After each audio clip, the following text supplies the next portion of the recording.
Okay. I'm trying to share screen and record, and it's a little confusing. Okay, there.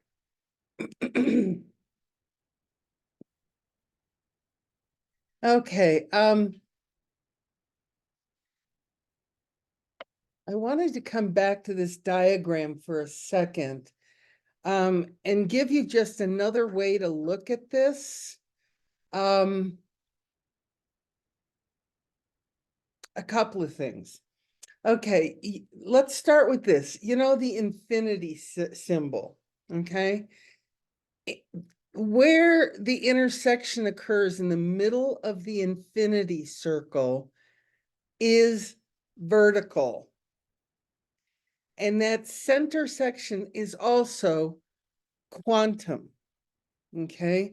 They're not separate. So going vertical is quantum, all right? And there was some confusion, and I'm hoping this can clear it up a little bit. So in this levels of mind diagram, and I'll just, use the example, okay,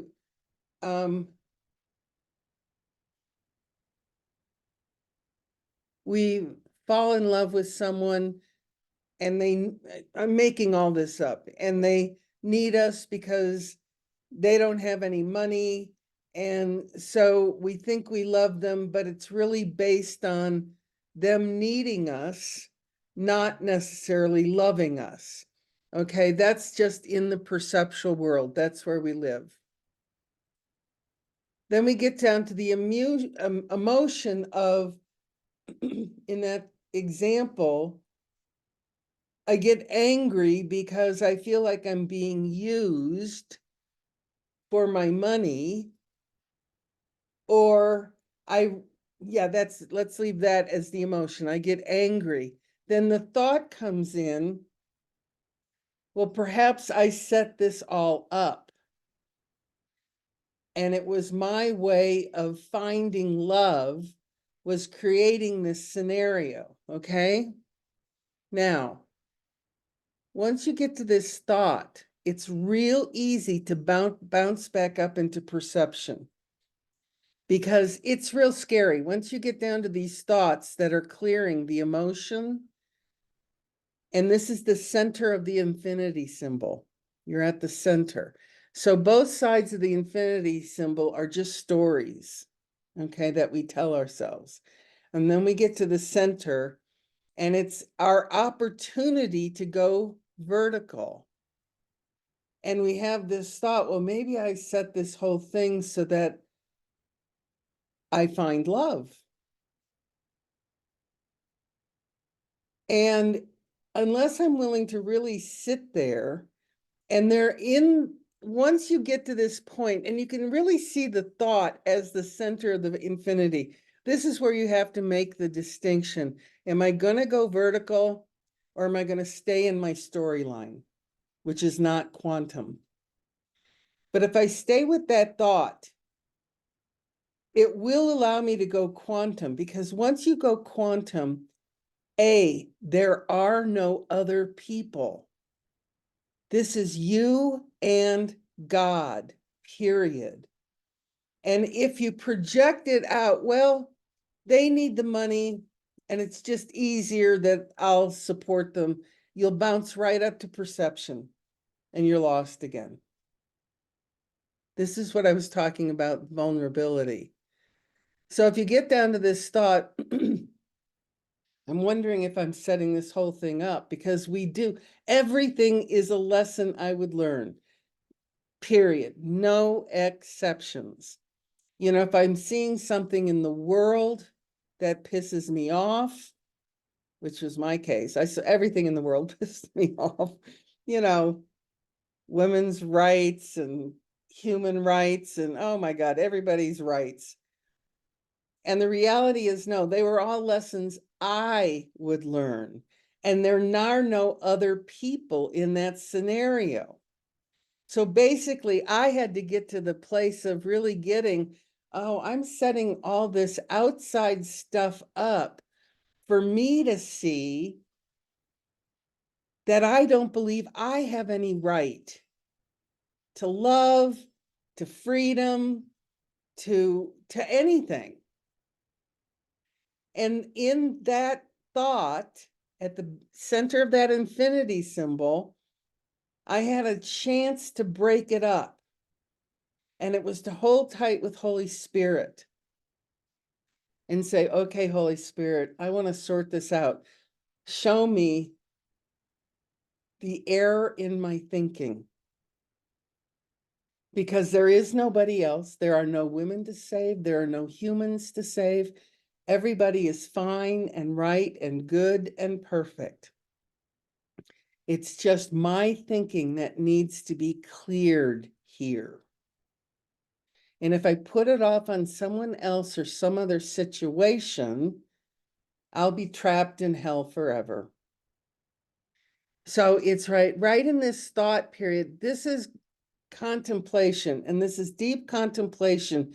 And this is where you have got to see there is nobody causing us to feel anything.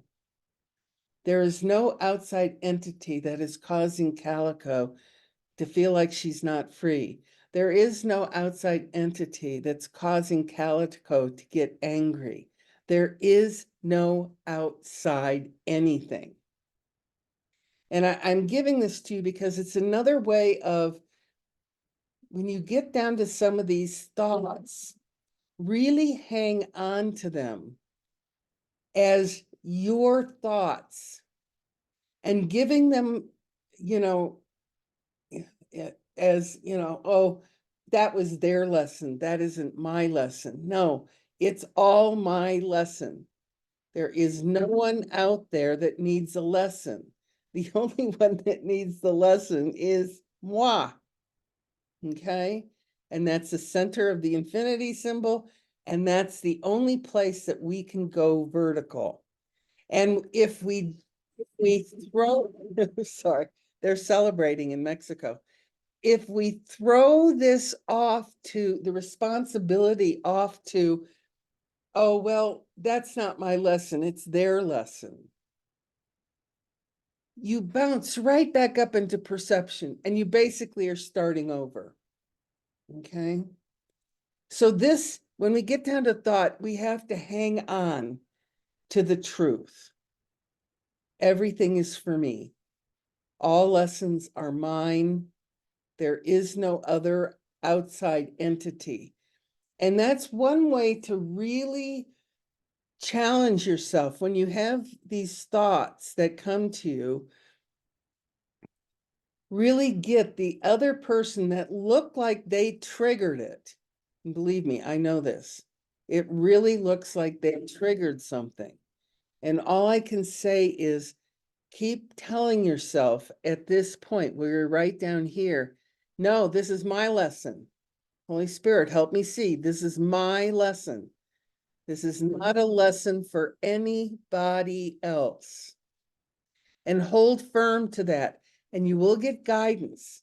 You will get clarity. You will get truth as long as you don't bounce up and go, oh, I knew it all along. That wasn't my lesson. Okay. And this is deep. This is deep. And you will hear Holy Spirit, but you have to really sit in this very uncomfortable place, you know, and it's, you know, just, I'm trying to think of some of my bigger ones of, oh, okay, I'll do this one. The foreclosure, Chase Manhattan Bank illegally took my home. And it really pissed me off because it was a significant property that they were foreclosing on. And they just, it was a long story. They basically just started sending me notices that I wasn't paying, which I was, but they couldn't do anything about it, that they were foreclosing on my property. And I got lots of attorneys I had lots of attorneys, and they were all going, you're right, this is their error, it was a clerical error. So I had all this agreement from the outside that, and here I'm living in perception at this point, that this is right, and you're right, and you need to go for them, and we need to take them to court, yada, yada, yada, all in perception. Well, at some point I got down here to the thought. I had anger, I had sadness. Oh, I had tons of emotions. But then I got to the thought going, I'm tired of fighting. That was my thought. I'm really tired of fighting.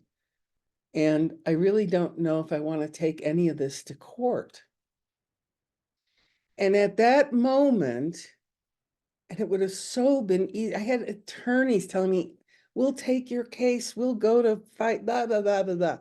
And that would have popped me right back up into perception. But I sat with this thought of, I'm tired of fighting. It doesn't matter if I'm right or wrong, I'm tired of fighting. And so I had to sit with that. And I sat in contemplation with that. And it really, I mean, I went through so much with it. There were so many insights that came as a result of really sitting with it and deciding not to take it through a court system that would have kept me in the perceptual world in hell. I may have won, but I would have been in hell for a long time. So hearing this thought, well, I'm tired of fighting. And, Holy Spirit, help me forgive Chase Manhattan. And that took a long, lengthy time. And there was resolve with it eventually. And I'm completely at peace with it now. But this whole thing was, I needed to come back. I was out in the boondocks. I was off grid. I was on a road that doesn't even have a name. I had to come back into the world because I was finding, oh, maybe I need to just find a cave and isolate. And that was not what I was needing. So this whole foreclosure was my way of getting myself back into the world, come back into town, be a part of other people. And this took time. It didn't happen overnight. But now, again, I'm completely at peace with it. And the belief was I was losing something. The belief was I'm losing something. I'm losing money, I'm losing equity, I'm losing animals, I'm losing homes, I'm losing. And the reality was, it was just a belief that if I didn't have a home, if I didn't have money, if I didn't have, animals, I would not be happy. I could never be happy. And all of that got taken care of with Holy Spirit. And this is all contemplation, this belief and thought, lots of contemplation, lots. And eventually I came to oh, I'm fine. I'm at peace. There never was a problem. And I'm so glad it happened the way it did. Okay. But I stayed in the center of that infinity symbol, and it would have been so easy to slip out of it because there was so much agreement in the world that what they were doing was wrong, but they don't exist. So once you get here, and I really got this quite clearly, it's like this is a lesson I am needing to learn. And it's not going to turn out necessarily the way I want it to, because that pops me back into perception. Like I know what's in my best interest. I don't, and I go back to these near-death experiences. If any of you've seen them online or listened to them, what occurs for most people is they go under extreme pressure. They're going to lose their lives, or they're going to come into some extreme harm or whatever. And that's the exact pressure that pops them through the emotion into this thought and seeing their beliefs. And then in that near-death experience, they're hearing Holy Spirit telling them there is no need to fear. You're fine. Trust this, trust this, trust this. Okay? And they got it so good that when they popped out of the near-death experiences, and they all say their entire lives are changed. I mean, this is Eckhart Tolle. This is how he came into this awakening. But you have to sit tight and know this is your best interest with whatever's going on right now.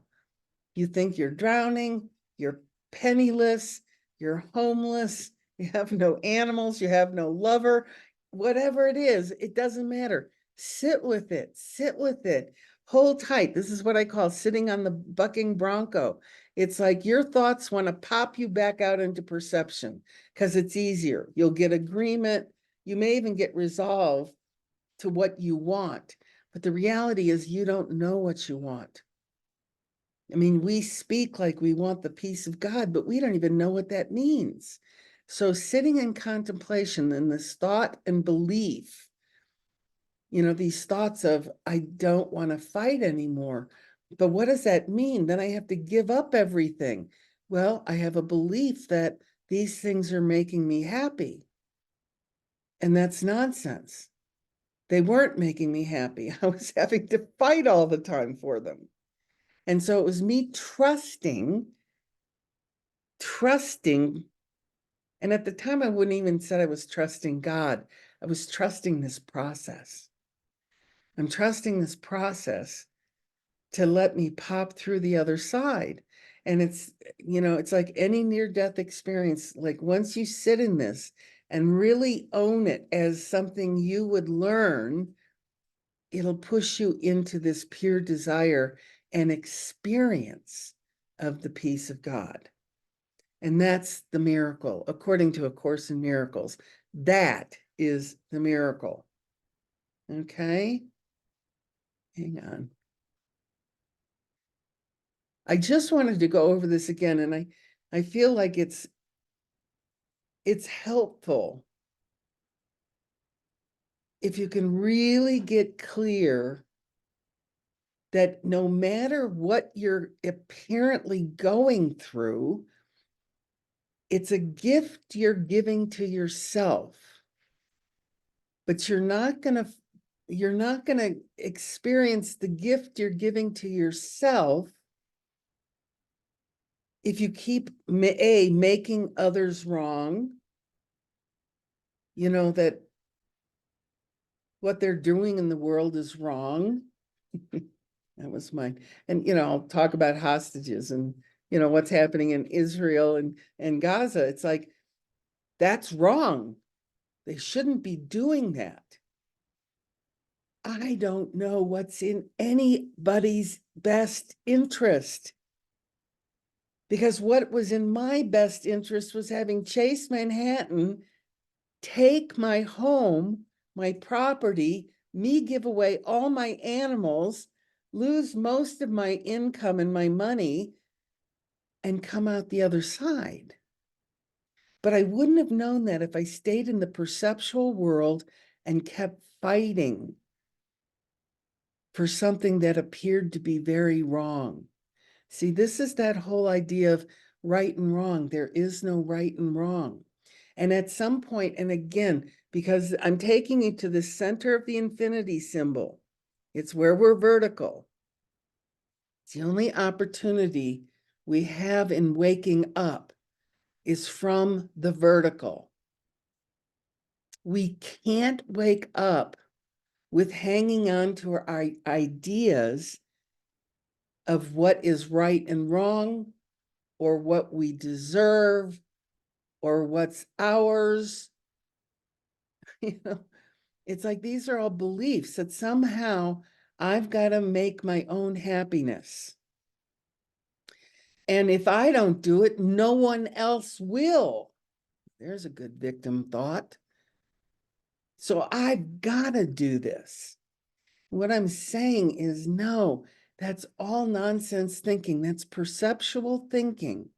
And what we're attempting to do is switch it to think only through the truth, the love of God.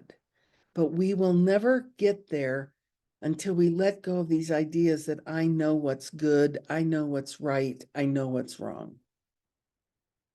Okay? So with that, I'm going to say goodbye, YouTube land. We'll just go into the Zoom room and see what might need to be said. Hang on.